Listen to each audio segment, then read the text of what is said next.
Return of the Retard. This time I'll talk about dwarves. No, not Dwarf Fortress, but rather a silly little shoot bug and get drunk game. Deep Rock Galactic.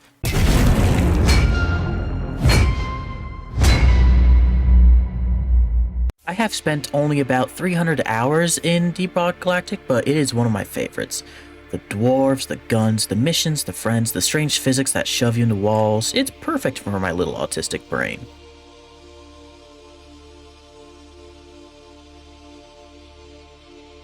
In this silly little video, I will talk about Deep Rock Galactic. It'll obviously be more than the Helldive video I made earlier, but it's alright. That was a test to see if I was competent enough to do these videos.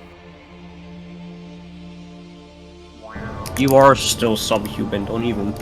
Brian He's is probably subhuman. white, bro. You both are subhuman. You're autistic and he's gay. Deep Rock Galactic starts you out as a dwarf, doing a tutorial mission as the class Gunner. It's a simple test mission to see if you are truly fit for missions within Deep Rock Galactic. In the mission, you have to mine a material known as morkite. It is blue and glows a little bit, and I personally think it's a fuel source. During the mission, you might come across a creature known as a loot bug and think, oh, it's my first enemy. In reality, it's a snuggle bunny creature that you can pet using the interact key. The real enemies are the glyphids. Oh, here are some. These aliens, known as the glyphids, come in a variety of sizes and types, but these are the first ones you will ever encounter, and you will never stop seeing them. These grunts are a common one to see, as they are moderately fast, small compared to the others, and just as deadly if left unchecked when they roam in packs. They also have their own variety of their own kind, the Grunt Guard and the Grunt Slasher. The Guard can be spotted using the frontal legs as shields. Meanwhile, the Slasher can be spotted based on their white streaks on their body. However you may think of them, all three are deadly in a combo due to the normal grunts swarming in large numbers, making them harder to hit, or the fact that there's multiple of them, guards being durable and tough like a bullet sponge, and the Slashers capable of stunning dwarves with their large blades. As I'm talking about the glyphid grunts now, I might as well talk about all the enemies. Or at least the glyphids, that is. Next up on the things I want to not exist list are the Praetorians. Large, lumbering beasts of pure armor and acidic vomit? Yes, these large, lumbersome creatures are capable of vomiting outwards and melting armor and dwarves respectfully. Although their armor is hard to crack, and at least does crack, they have a massive weak point on the backside, the poison gland. So while shooting them from the front may not be as effective, but flanking them is very effective. Along with the grunts, these Praetorians also have their own varieties, a frost and radioactive variant. Now, whenever a Praetorian dies, their back sac ruptures, either causing an acid, freezing, or radioactive cloud in their death wake. However, shooting the cloud on a poisoned Praetorian with a flammable ammunition causes the cloud to explode. Another creature that is just as massive, if not bigger than the Praetorian, is the Oppressor. Known for its low, deep growl and howl in the caves, you can practically hear it coming before seeing the massive creature.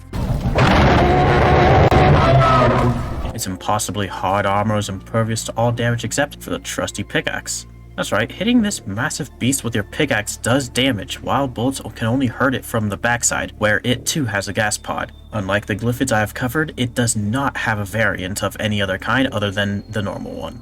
Next up are the ranged glyphids, the Acid and Weber Spitters, alongside the feared Menace. The Acid and Weber Spitters are some of the weakest glyphids, only taking 1 to 2 shots to take out. But while they are weak, they are also powerful, with the Acid Spitter causing massive damage and the Weber simply being an annoyance with its slowing effect. These are 2 glyphids not to undermine. The Menace, on the other hand, is a kill as soon as you see one, as it burrows into the ground and shoots at dwarves with a lot of accuracy and a lot of damage. Ever heard of a suicidal bug? Well, on Hoxie's 4, there are these glyphids with horrible mutations on them, causing them to simply explode, hence the name Exploders and Detonators. You will see many exploders on your job in Deep Rock Galactic, but not as many detonators, or Daves as my group calls them. When an exploder or detonator dies, it will explode, unless you shoot the head off of a exploder. This does not include the detonator, as the detonator is so massive that it is harder to kill than a normal oppressor. And, well, you should not take a detonator lightly. Last on the list of glyphids are the Swarmers. These tiny little goblins are the least harmful, but still incredibly deadly in swarms, and swarm they do. in packs of 10s at a time. Despite this, you can easily just slap them with a single pickaxe hit to kill them, or you can step on them. That too. Wouldn't recommend it, get stuck in your boot.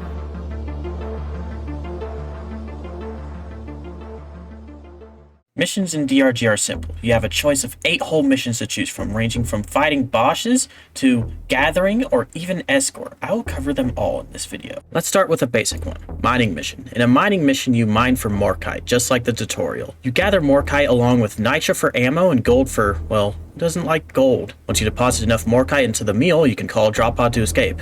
Oh yeah, the meal. The meal is a robot that follows you along your path. It holds all the minerals collected and is honestly a little shit sometimes. Don't get in the way of it. Egg missions are also simple. Find strange bulges in the ground, roof, and walls and mine into them to acquire the eggs. To be honest, R&D just want them for omelets, not actual research. Prove to me they're actually using them. Refinery missions are for extracting liquid morkite from oil veins using pump jack and tubes from a refinery machine that gets sent down with the drop pod. To connect tubes, you walk up to 1 to 3 of the sections and use the interact key and slowly build a pipe over the wells. Then it takes a good 3 to 5 minutes to pump the wells dry and send the rocket back to orbit to be allowed back home. Mini meal acquisitions are where a previous team has come down and lost their drop pod, meals, and lives in the cave. Your job is to repair the meals and escort them back to the drop pod. Repair the drop pod using various machines to triangulate and refuel the drop pod to be able to leave the cave. A Clark's extraction is where you are sent down with a station that has guns on it. Along with that, you deposit all the quarks and materials into it. Quarks are large blue crystals that can be seen in the walls by their glowing and blue crystals on the walls via the walls, floor, and roof. I said walls too many times there, don't worry about it. An escort mission is where you escort a drill dozer, nicknamed Doretta, out to acquire something called a hearthstone. Doretta needs to be protected all the way through the cave until you reach the said hearthstone. Sometimes Doretta will run out of fuel, and it is the dwarf's jobs to find oil shell and refill Doretta using the canisters on the back of the Doretta that pop out when they are empty. Upon reaching the hearthstone, Doretta will initiate a boss fight basically. It has 4 stages to this fight. First stage just has bugs coming around it. Second stage has floating rocks from the hearthstone being thrown at Doretta. Third is the same as the second, and fourth has these strange beams coming out of the ground to, well, laser beam Doretta. Break them with your pickaxe when they appear. Sabotage missions is a new-ish mission added into Season 2 where the rival Corp has invaded and is currently mining out Hoxus 4 as well. Your goal in this mission is to destroy the vault and get a data rack. The main vault is protected by a force field where you have to follow the main power lines to get to the power generator stations to call on Haxie, a new companion that you must protect after hooking him up to the power station. After Haxie hacks both power stations, the vault shield will be on emergency power and you will have to remove the batteries, lowering the shield. Prepare for a fight, Roughneck, as the caretaker is now angry. You must damage anything glowing to deal with the caretaker, as anything glowing usually means a weak spot for the robots. He will send tentacles with laser beams, snipers, patrol bots, shredders, everything robotic towards you in an attempt to keep you from the data rack. Dreadnought hunting is the mission where you can hunt the most ferocious glyphid in the game. A dreadnought cocoon has 3 different types of dreadnoughts in it: the twins, a hive guard, or a normal one. The normal one can only be damaged from the back, just like an oppressor, but while you destroy the sack on the back, it can regenerate itself multiple times to keep you from attacking it over and over. The hive guard is the worst one in my opinion, being as it is impervious until you kill a new enemy called sentinels around it, and then attack its weak points for just a small amount of time to damage or even kill it. The twins are also horrible, being a metamorphosis of a singular dreadnought split into 2. One is melee, while the other one hangs back and shoots fireballs at the dwarves. These 3 different types of dreadnoughts are so bullet spongy, you gotta remember to reload your weaponry at a resupply pod before fighting them. Mission specifics. Missions can come in a variety of different effects, as well as length and complexity of caves, along with secondary objectives such as gather this or kill this objective. Higher the mission length, the more you gotta walk, but the higher the cave complexity makes it the more windy, tidy the caves are going to be, making them hard to figure out your way around them. Alongside these mission specifics, these effects are anomalies and threats. There are 8 anomalies and 13 threats/warning. Each one allows for both good and bad intentions, such as elite threat and gold rush. More gold is spawned, but some of the enemies are scarier, more powerful, faster, and deadlier than ever. Make sure to check these in the dictionary or miner's manual before starting a mission with a new one you have not seen yet.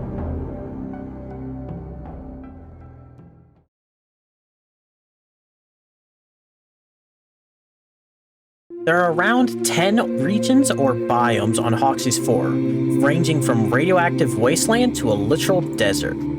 Azure wheeled with its dazzling clusters of lichen to make it both the prettiest and most beautiful region, along with having the most friendliest creatures in it. The crystalline caverns has massive crystals all over the caves. Although crystals are useless to us dwarves, beware the blue ones, some of them can shock you. The dense biozone is like a forest underground, with masses of writhing plant life and with entire microcosms of life. Fungus bogs is one of the worst places, being built mostly from slime, mold, fungus, and mud that gets you stuck. But the mud also gets the bugs stuck. Glacial strata is one of the coldest places on Hox's 4, making it possible for you to get permafrost and fall into crevasses. I would mind your step if I was you. Hollow Bough is more like a tree. It's as if the entire region is inside of a hollow tree. Mind the vines and thorns though, we're not sure if they're plants or animals. Magma Core is literally a volcano, being as the entire region is full of magma geysers, hawks, quakes, and caverns just like the glacial strata. Again, watch your step. The radioactive exclusion zone was once a normal area, but now it is full of radioactivity, hence the name. The area was ravaged by thousands of years of high-intensity gamma rays, making it one of the more dangerous areas, as the bugs have mutated to survive this region. The salt pits of Hoxie's was once the location of a massive underground lake. However, it dried up billions of years ago, but also left massive crystallized deposits of red salt. R&D says it's good on glyphid omelets. The sand-blasted corridors is the desert. This dried-up area of Hoxie's 4 is so dry, sandstorms exist within the crust, making visibility null and void during these storms. Along with it, all being made of sand, all the ground can be easily removed using a pickaxe, only taking one hit for the ground to be moved.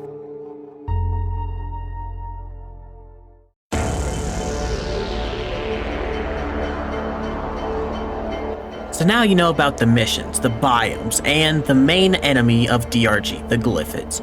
It's now time for the epic time. Why the fuck did I... It is now time for the dwarves and the guns.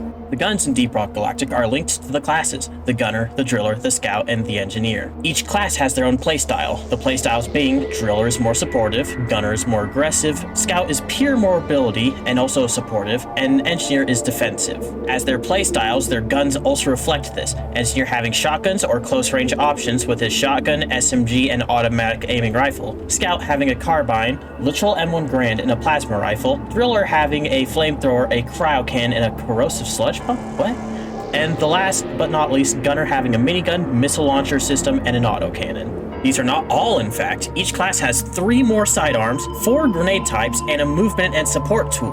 Let's talk about the support tools. The Scout gets its own grapple gun and a flare gun, allowing fast movement and lighting up large areas. The Engineer gets a platform gun and turrets, allowing a defensive area to be held. Driller, with his, drills and C4, allowing the Driller to, make holes and carve out large areas of rock or kill lots of bugs. And lastly, Gunner with his zipline tool and his shield generator, allowing you to pass over large areas or protect your teammates with the shield generator as it makes bugs run away from it. Now, let's deal with the grenades. Driller's grenades are in order: a throwing axe, an HE grenade, and a neurotoxin grenade, and then a literal buzzsaw that moves on its own. The Gunner's grenades are a sticky grenade, a incendiary steel hand granata, a cluster bomb, and a grenade that shoots bullets. Yummy. Scout grenades are the IFG, which slows down areas in the area, a freezing grenade, a ferrum canister, which causes the enemies to attack each other, and a boomerang. The Engineer's grenades are a lure grenade, a cluster bomb, a proximity grenade, and a grenade that sends out rival tech swarmers that fight for you. And lastly, but not least, the sidearms. The Scout gets a double barrel, dual-wield SMGs, and a crossbow. The Driller gets a normal pistol, a plasma pistol, and something that literally cooks bugs from the inside like a microwave. The Engineer gets a 40 mic, a laser beam thing called the Shard Diffractor, and the Breach Cutter, which is a plasma launcher. The Gunner gets a revolver, a burst fire pistol, and a miniature railgun fit for a dwarf. Now, I would talk about the other enemies, but you can go read about them yourself in the Miner's Manual in-game if you have decided to get it or if you already have it. Nearing the end now, what else is there to do in Deep Rock? Well, you can play dress up. Each little cosmetic item in Deep Rock Galactic, even if you miss a season pass, you are capable of purchasing it in-game, or you can find it in the Wild of Hox's 4. Along with that, we have a jukebox to dance to, barrels to kick, beer to drink, and there's a lot of beer. I'm not going to say what the beer types are, but where's the fun in learning if I spoil that one? That is all for this strange video essay from the retarded one. Oh, before I go, remember modding. If you get bored, mod your game. You can really easily mod your game.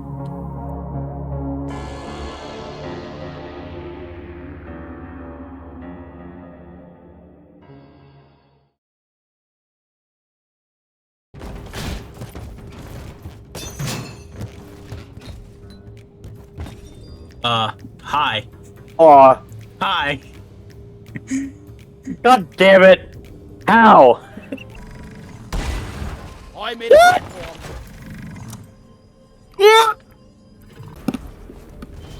Let's get Yeah, this so mission close, though.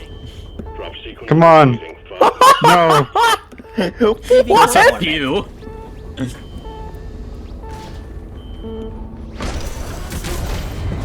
Oh my god. Oh no. There's a few. You can see my boxers.